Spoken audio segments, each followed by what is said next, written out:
It was 1:47 a.m. in Detroit when Officer Brent Mallow pulled over a black SUV for expired tags. The streets were quiet, the city asleep, and the red and blue lights flashing behind the vehicle felt more routine than threatening. Mallow radioed it in with a calm voice. No signs of tension, no request for backup. To anyone listening, it sounded like just another traffic stop. He stepped out of his cruiser and walked toward the vehicle, hand instinctively near his holster. The dashcam on his car recorded the moment he approached the driver's window, but the Bodycam on his uniform was already off. Less than 2 minutes passed before a single gunshot echoed through the street. Jonah Price, a 36-year-old off-duty paramedic, was shot once in the chest and left slumped in the driver's seat. Mallow called for emergency backup. His voice, now sharp and urgent, was the only thing breaking the silence. Paramedics arrived in minutes, but Jonah was already gone. He had no weapon. Nothing threatening was found in the vehicle. The officer claimed Jonah reached for something metallic, but never clarified what. By dawn, the scene was cleaned, the paperwork filed, and the press release quietly published. A routine stop, a tragic outcome, investigation pending. But things didn't sit right. Jonah was well known in the ES community, respected, calm, not the kind of man to provoke an officer. By mid-morning, his employer released a public statement, calling the incident deeply troubling. And then, a shaky cell phone video began to circulate. It had been filmed from a nearby apartment window. The clip was grainy, the sound faint, but just before the shot was fired, Jonah's voice could be heard clearly. "I didn't do anything." By morning, Officer Brent Mallow had been placed on temporary desk duty. Officially, it was protocol. Unofficially, the department was already circling the wagons. Internal Affairs assigned the case to Maya Connors. Sharp, methodical, not easily pushed around.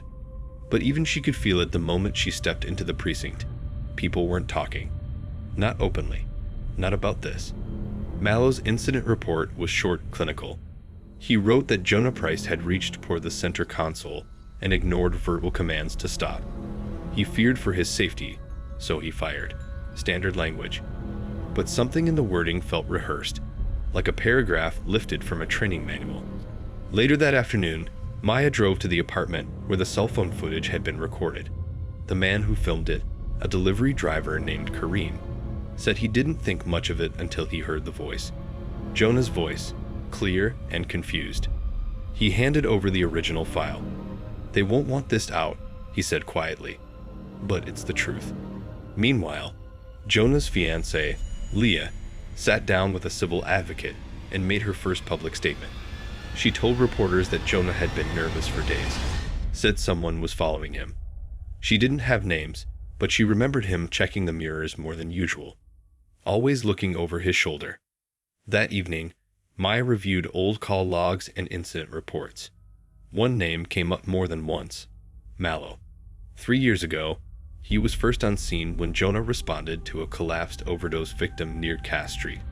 There had been tension back then, too. Not enough to file a complaint, but enough to note in the log. It wasn't much, but it was the first crack. 2 days after the shooting, local journalist Devin Saul received an unmarked envelope slid under his apartment door. Inside was a cheap USB drive, unlabeled. No note, no name, just files. He plugged it into an old laptop he didn't usually use, the one without Wi-Fi, just in case. The folder contained a series of screenshots, text messages between Brent Mallow and Jonah Price from over 2 years ago. Heated, personal. One string of texts showed Jonah accusing Mallow of tampering with a medical report tied to a 2019 overdose case. Another had Mallow warning Jonah to stay out of things that aren't yours. It wasn't just tension, it was history. By noon, Devin had verified the number through an old EUS contact. The messages were real. By evening, they were on his website. The article didn't go viral, at first, but it spread fast in the right circles. Paramedics, civil rights lawyers, local activists who had been watching this case with growing suspicion. The leak added a new layer. This wasn't a random escalation. This might have been personal. At Internal Affairs, Maya Connors read the article over cold coffee. The department hadn't told her anything about prior communication between Mallow and Jonah. When she asked, a supervisor claimed those messages weren't relevant to the shooting. Maya didn't push back, yet, but in her notes, she underlined 2 words: intentional omission. That night, protesters gathered outside the precinct. Not loud, not angry, just steady, holding signs that said turn the cameras back on and say his name. The chief gave a short press statement, offering sympathy and promising transparency. But the department's silence told its own story. Inside the building, someone had started shredding documents. Jonah's funeral was small. No cameras, no interviews, just close family, co-workers, and a few silent city medics standing in uniform at the back. Leah stayed composed the entire time, but her eyes never left the casket. Maya Connors didn't attend, but she watched from a car parked across the street, taking quiet notes. Later that day, Lee met privately with attorney Lena Reyes, a former federal prosecutor known for not playing nice with police unions. She had taken cases like this before. Not all were winnable, but all were loud. Lee handed her Jonah's personal tablet and a box of documents she hadn't touched since the shooting.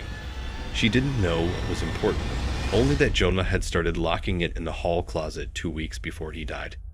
Inside the box were handwritten notes, lists of names, timestamps, location codes. It took Lena an hour to figure out what they were. They weren't diary entries. They were copied incident numbers from ENS narcotics usage logs. Jonah had been tracking inconsistencies, vials signed out that were never logged on site, signatures that didn't match. One of the recurring names tied to those logs was a retired police captain, William Mallow, Brent's father. Lena didn't go public with it. Not yet, but she did make a quiet call to a contact in the state health board. Told them to look at controlled substance audits going back 5 years. Nothing official. Just a heads up. Meanwhile, Maya requested archived precinct rosters from the year Brent joined the force. The files arrived redacted. Entire sections blacked out, including one that listed his field training officer. When she asked why, she was told it was standard privacy protocol. It was the second time in 3 days someone at the department used that exact phrase. Inside a quiet tech lab across town, a technician for the police department's Bodycam vendor was running a routine check when something didn't add up. The metadata for the dashcam footage from the night Jonah was killed showed 2 upload timestamps, not 1. The first was real time.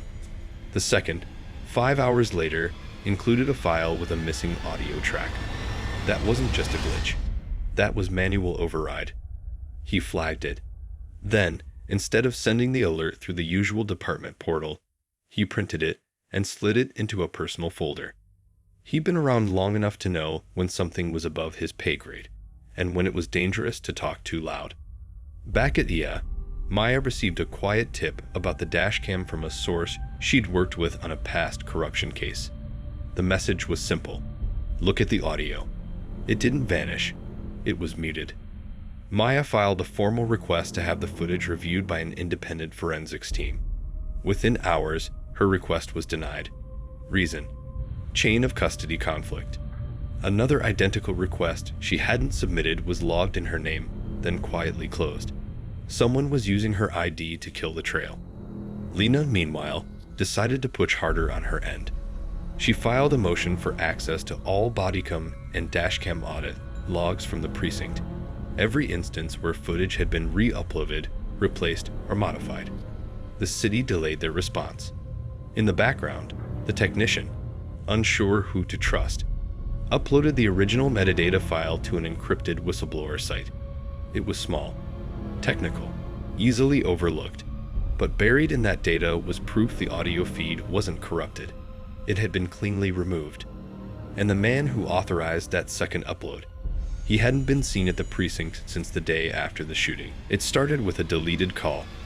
A 19-year-old dispatch intern, born on an overnight shift, was double-checking archive entries when she spotted a gap in the 911 logs. Just a blank timestamp at 1:42 a.m., 5 minutes before Officer Mallow reported the stop. The call had been marked as corrupted, but the index said it came from Jonah Price's cell. She didn't think much of it until she recognized the name. Then she flagged it and passed it to her supervisor. He thanked her and didn't report it. 3 days later, the intern, unsure whether anyone had followed up, emailed the log ID to a city ombudsman's inbox she found online. That inbox belonged to Lena Reyes. The call had been routed through a tower a few blocks from where Jonah was shot. The metadata showed he dialed 911 himself, and the call lasted just 28 seconds before it cut off. No backup was ever dispatched. Lena pulled Jonah's cell phone records. That outgoing 911 call wasn't listed. Not on his account. It had been scrubbed. When Maya heard, she asked for Jonah's GPS movement records from that night. The path was clear. He had circled the same 2 blocks 3 times before finally pulling over. And behind him, shadowing every turn, was Mallow's cruiser. It wasn't just a stop, it was a pursuit. Maya checked the official police logs again. Mallow's patrol log began at 1:45 a.m. He had never reported tailing anyone prior to that. According to his statement, the stop was random, spotted by chance, but the timestamps told another story. For the first time in this case, Maya wrote a note in her private file that didn't go into the official record. He was hunting him. In a quiet suburb on the edge of the city, a retired nurse named Edna Calloway opened her door to Lena Reyes with a confused smile. "He told me someone might come," she said, not surprised. "I just didn't think it'd be this soon." 2 weeks before his death, Jonah had visited her with a sealed envelope and a simple request. "Hold on to this. If anything happens to me, someone will ask for it." He didn't explain why. Edna didn't ask. She'd known him for years. He'd helped her late husband through his final weeks. She trusted him. Inside the envelope were printed copies of internal ES inventory logs, vials, timestamps, personnel initials, all annotated by hand. Alongside it was a list of names. Not police officers, not EMTs, civilians. Residents from overdosed response scenes Jonah had worked. At least 5 had died within days of being treated.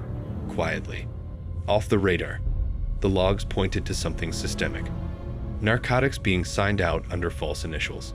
Bags that should have been sealed turning up light. And running through all of it was one constant. The same batch code. The same source. Lena cross-checked the initials used to sign out those drugs.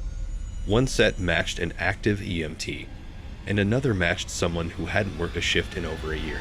The second was listed as on indefinite leave. No HR records. No termination notice. When Maya ran that name through the precinct archives, it triggered a flag. The inactive EMT was listed in an internal memo from 6 years ago, during a departmental audit led by Captain William Mallow. The file had been closed, marked resolved. No action required. Meanwhile, Lena submitted the documents as part of a civil discovery request. She didn't leak it to the media yet, not because she couldn't, because she wanted to see who would try to bury it first. And within 24 hours of the court receiving the filing, someone at City Hall issued a legal hold request on all ES communication logs from the last 5 years. Whatever Jonah had found, it was moving up the chain. By the end of the week, downtown Detroit was flooded. Not with traffic, with protesters, nurses, medics, firefighters, students. No chance, just signs. Justice for Jonah. Turn the footage over. We're not invisible. The news vans lined the blocks like vultures waiting for a collapse. Lena Reyes stood at the front of a city council hearing, holding up a printed screenshot of the deleted 911 log. She didn't raise her voice. She didn't need to. "This is a call for help that never made it through," she said, and someone inside this city made sure of it. The department's legal team refused to testify, said the investigation was ongoing, said anything they said might prejudice the case. But behind closed doors, pressure was mounting. Internal Affairs was being asked to justify why no criminal inquiry had been launched. Maya Connors didn't have an answer, not one she could give without putting a target on her back. That night, A partial clip from the unedited dashcam footage leaked onto an underground site. It was grainy, time-stamped, and silent. But you could see Jonah's hands. They were open, visible, not reaching, not resisting. The clip wasn't viral, but it was real, and it was enough. The mayor called a press conference the next morning, stating the city would cooperate fully with any independent investigation. But no independent team had been invited in. Not yet. It was theater. Cleanup before collapse. Back at the precinct, Maya noticed her access to certain archives had been restricted. When she checked her internal profile, it had been flagged as under review for procedural overreach. And in the middle of it all, someone new stepped forward. A former EMT who had worked with Jonah, someone who hadn't spoken in years, reached out through Lena's office. He didn't want publicity, didn't want money. He just had one sentence in his message. He told me they'd come for him if he didn't stop asking questions. It came from the inside. A junior officer named Eric Dunley, low profile, barely 2 years on the force, walked into Lena Ria's office with a manila envelope and shaking hands. He didn't sit. He didn't speak much. He just said, "I made backups. I always make backups." Inside were 2 external drives. One contained full, untouched dashcam backups from the cruiser the night Jonah Price was killed. The second held access logs, timestamps showing when files were replaced, who logged in, and from where. The username matched a supervisor in the precinct's 8th division. That man had taken a sudden leave of absence the day after the shooting. Lena didn't wait. She passed the evidence to federal investigators and filed an emergency injunction to preserve all data across the department's internal servers. By the time the department got the notice, it was already too late to bury it. The uncut dashcam footage was clear. Jonah never reached for anything. His hands were on the steering wheel. Mallow gave 2 conflicting commands in under 5 seconds. "Don't move," followed by "show me your hands," and then fired before either could be followed. There was no shouting, no threat, just fear, confusion, and silence. The next day, Brent Mallow resigned from the Detroit Police Department. No statement, no apology, just a short letter delivered by his union rep, citing personal reasons and declining mental health. Internal Affairs opened formal charges for evidence tampering and obstruction. 2 other officers were suspended. A third was transferred out of state before the notice could be served. Maya Connors, who had quietly been preparing her resignation for weeks, didn't file it. She printed it, folded it, and left it in her drawer for now. Outside the courthouse, Leah stood next to Lena as the footage was made public. She didn't cry. She didn't smile. She just whispered, "He wasn't lying." And the city finally started listening. The courtroom was quiet as the charges were read. Brent Mallow sat still, jaw locked, eyes low. Manslaughter, tampering with evidence, obstruction of justice.